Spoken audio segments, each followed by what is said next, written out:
for a second or two as he left the pit lane.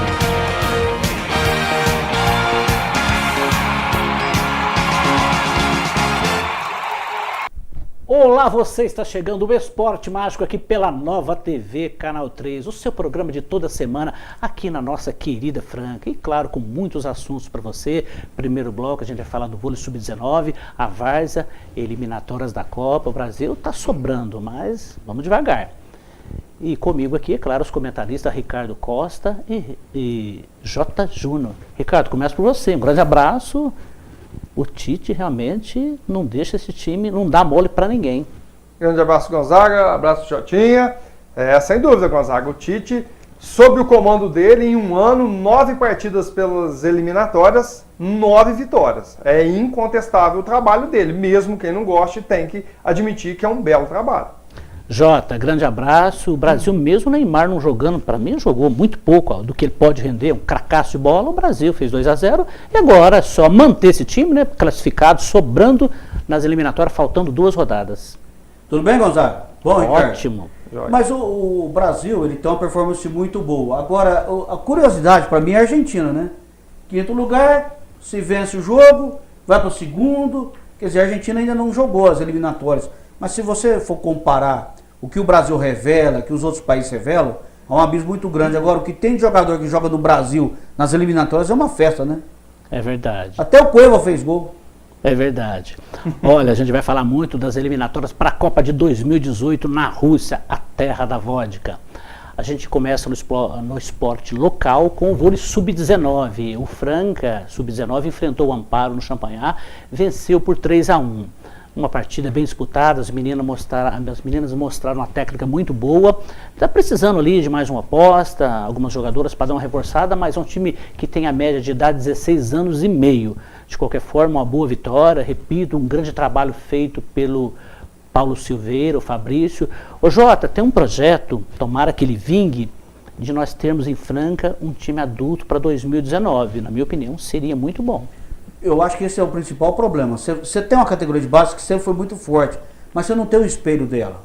Então eu entendo que chegou o momento de investimento. Tem que ter investimento, porque para elas terem um espelho. Sem o espelho, você vê, as meninas jogam, muitas, Gonzaga, vão jogar a categoria de base e não vão dar sequência à carreira. Por quê? Porque o funil é muito estreito. Então se você tem um time na cidade, você acaba aproveitando mais jogadores. E talvez elas não sejam aproveitadas aqui, mas surjam convites de outras localidades. Eu acho que tem que democratizar mais. Então, para democratizar mais, a Federação de Vôlei e também quem dirige a CBV precisa olhar os clubes.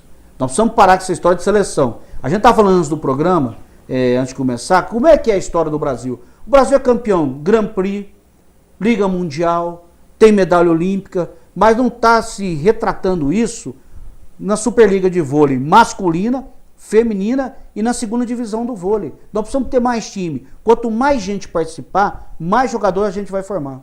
É verdade, muito bem comentado aí.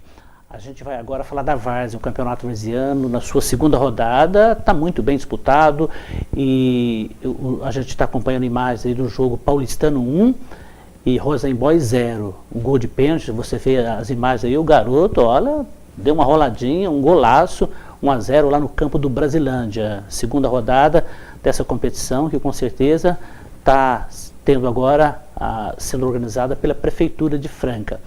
A gente vai agora falar de eliminatórias para a Copa de 2018, começando aqui pela América do Sul. O Brasil, como eu bem disse no começo, o Ricardo e Jota, sobrando. O Brasil, depois que o Tite assumiu, ele não inventou, na verdade, e está aí com 36 pontos, deixando a briga lá embaixo, porque está tudo embolado, a gente vai falar daqui a pouco. Uruguai, Colômbia, Chile, Argentina, Peru, o Equador, Paraguai, todo mundo com chance de ir. A Argentina, a quinta colocada. Venezuela nada, você não vai a Venezuela e Bolívia está fora, né? São cartas fora do baralho. Venezuela é o time fraquinho. Ricardo, mas o Tite, ele não inventou, ele joga no 4-1, 4-1.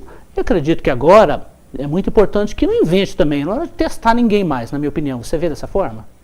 Gonzaga, sem dúvidas. A gente, até no ano passado, enquanto eu participava constantemente do programa, a gente falamos muito sobre isso e eu defendia que o Brasil tinha jogadores suficientes para o Brasil ter uma seleção de alto nível no topo mundial. E com o Dunga, o Brasil simplesmente não tinha um time. Era um amontoado em campo, não dava liga. Com o Tite, com os mesmos jogadores, que a meu ver são jogadores que estão no topo, nos principais, são destaques nos principais times europeus, a grande maioria deles, o Tite conseguiu montar um time como eu achava que era possível. O Brasil hoje está entre as principais forças do futebol mundial. Acho absurdo dizer que o Brasil é o favorito para a Copa do Mundo, mas o Brasil está sim entre os principais favoritos, não tem a menor dúvida disso, justamente pelo trabalho constante que ele fez. E precisa ser assim, né? E parar com esse negócio de principal favorito, porque Exatamente. na verdade já levou uma sapecada em 2014 por prepotência de muita gente, de imprensa. Barreira, dizer exatamente, que o Brasil vai exatamente. ser campeão do mundo. O Renato Gaúcho entrou os treinadores e falou, vamos ganhar a Copa. Ganhar como a Copa? Por quê?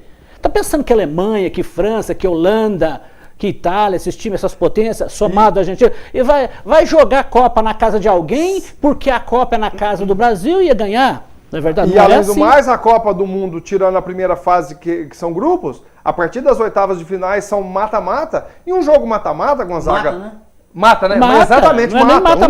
mata. Em 90 minutos, um lance, de repente, muda a história de um jogo, a história de uma Copa.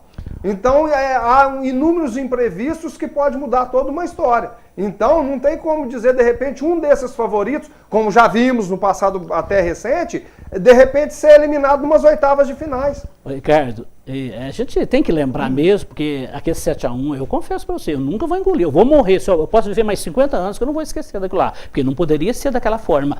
E outra coisa, que Tem ninguém gente pensa... que não viu o gol, né? Não viu, é verdade. Foi pegar a carne na churrasqueira, Achou que era Viram vários gols. E vou dizer uma coisa para vocês, pouca gente fala isso aí. Jogou nas oitavas de final França e Alemanha, tá? Um jogo muito equilibrado, a França tinha uma seleção... Quartas de finais, né? Quartas de final, exatamente, quartas de finais. Passando a França ali, ela ia pegar o Brasil. Ganhava do Brasil. A França que não perde o Brasil há meio século em Copas do Mundo. Bateu em 86, bateu em 98, em 2006 e teria batido.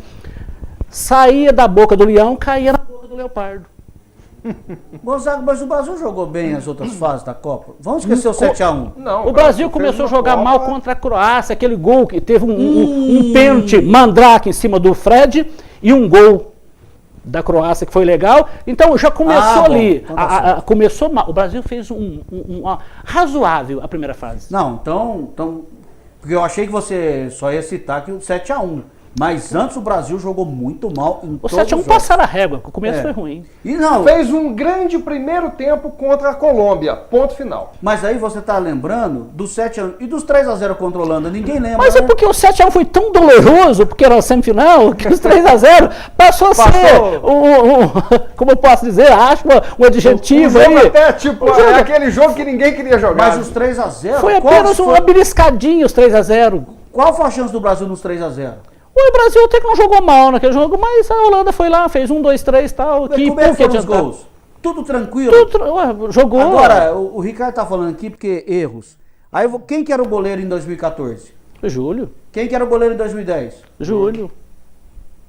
Quem que é o goleiro agora? Alisson. O Alisson dá essa garantia toda? Nenhuma. Aí, pra mim, goleiro não bom, tinha- respeito. Ele estava na reserva na Roma, é titular agora, mas confesso para você, comparado a Loris, a Courtois, a Neuer, a Buffon, gente, ele não joga a metade do que esses 4 que eu citei. Porque o goleiro ele tem que estar em atividade. Não é que o Júlio César seja ruim, mas Não, estava ele sem teve- atividade. Ele chegou o a Alisson, está entre os 5 maiores até a Copa de 2010. o na Alisson Europa. não é um goleiro Estava na ruim, Inter. mas estava sem jogar. Goleiro tem que ter ritmo de jogo.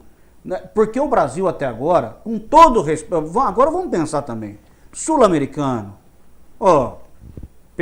vamos fase das vamos outras entender, seleções está muito ruim. Então, e elas não atacam o Brasil. A gente não está desmerecendo o Brasil, não, de maneira alguma. Não O Brasil tem está jogando bem, é uma seleção bem montada, bem armada, mas não vamos pensar que a gente é páreo para a França, para a Alemanha e a Espanha que voltou, que fez uma Copa muito ruim aqui, né, Ricardo? Já voltou a ser a Espanha que a gente conhece. Mas a gente pode ser páreo para todo mundo, porque a gente não viu ainda, não testou. Nós não somos absolutos favoritos contra nenhum deles, mas Agora, estamos... eu fico podemos pensando, disputar quando o Brasil precisar de goleiro mesmo, Porque goleiro é ritmo de jogo. É time. O time só dá quem fica jogando. Eu quem fica tenho no banco, muitas fica dúvidas a respeito do preocupado. goleiro Alisson. Eu tenho. Ele Ele é Tomara bom que eu goleiro. queime na língua. Ele é um bom goleiro, só que tá sem ritmo. Sem ritmo. Quem tá com ritmo é o Cássio do Corinthians e é o Vanderlei do Santos. Nem o Diego Alves voltou pro Flamengo tá com ritmo. Para mim, é o grande ponto vulnerável da seleção do Tite, é justamente o Alisson, por esse motivo que o Jotinha disse. Ele não joga, então a hora que ele realmente foi exigido, não dá para saber o que se pode esperar dele. O Diego Alves tem quantos jogos pelo Flamengo? Porque o Diego Alves, se tiver em forma, ele é um dos Se ele goleiros. jogar o que ele jogava no Valência, verdade. ele É melhor que teria o Alisson. potencial para ser o titular da Você seleção. sabe por quê? Porque uma coisa é jogar na Roma, outra coisa é jogar no Valência. O Campeonato Espanhol tem dois times muito fortes, de vez em quando o Atlético de Madrid. Então, o Diego Alves era toda hora chamado por quê? Porque o time não é muito bom. Então, o goleiro aparece mais. É o caso do Santos. O Gonzaga fica bravo. Mas o Vanderlei só aparece porque o Santos não tem o sistema defensivo. E quando não é bom e o goleiro aparece, que o goleiro é bom de bola. É verdade. Olha, a gente vai passar aqui como está até a 15ª rodada. A 16ª acontece nessa terça-feira, começa, né, os 5 jogos, depois só joga no final do ano as últimas 2 Outubro, rodadas. no final de Exatamente. semana ali do dia 8. Dia 10 é o último jogo do Brasil. Exatamente. Tiago, coloca aí. O Brasil é o líder com 36 pontos, segunda Colômbia 25, terceiro Uruguai com 24, quarto Chile com 23, quinto Argentina com 23, entraria aqui com a 5ª vaga na repescagem, sexto Peru com 21, sétimo Paraguai 21 e oitavo o Equador com 20 pontos. E os E dois, o bicho dois vai pegar. últimos? Venezuela e Bolívia. A Venezuela, a Bolívia 10, a Venezuela 7 tá fora, cara tá fora do baralho. Você tá tirando Olha, a Venezuela? não tem chance. só Deixa eu fazer brincadeira. um deixar aqui. A Tocantins Madeira tem madeira tratada de eucalipto para você que tem rancho, sítio ou chácara. Madeireira Tocantins. Telefone 3725-2922. Madeireira Tocantins. A Casa do Atleta, artigos esportivos lá na Avenida Santa Cruz. Telefone 3702-2217. Tem tudo para você praticar o seu esporte preferido. Casa do Atleta, artigos esportivos. A gente vai no intervalinho no próximo bloco. Eliminatórias na Europa. O bicho está pegando. A Bélgica, a gente vai falar daqui a pouco, uma seleção que promete.